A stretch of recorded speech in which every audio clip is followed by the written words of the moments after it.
Xin chào các bạn, hôm nay thì mình sẽ hướng dẫn các bạn cách trị mụn bọc hiệu quả chỉ sau 1 tuần. Thì cách trị rất là đơn giản, mình chỉ cần chuẩn bị nguyên liệu đó là bia.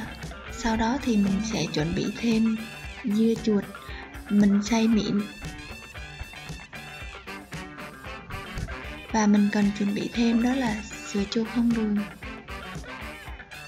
Cách làm thì đơn giản như sau. Đầu tiên thì các bạn sẽ cho toàn bộ nguyên liệu vào một cái bát. Sau đó thì mình sẽ trộn đều hỗn hợp. Bia không chỉ làm nước uống cho đấng mày rau mà ngoài ra bia còn có rất nhiều tác dụng trong làm đẹp. Trong bia có chứa nhiều vitamin C, E, có tác dụng làm trắng da, điều trị mụn và ngăn ngừa lão hóa da.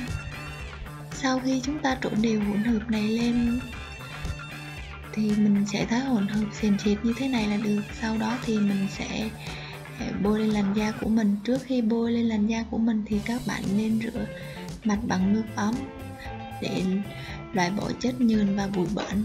Sau đó thì mình sẽ bôi phần mặt nạ này lên vùng da của mình, những vùng da có mụn. Sau đó thì mình sẽ massage và để nghỉ ngơi 30 đến 40 phút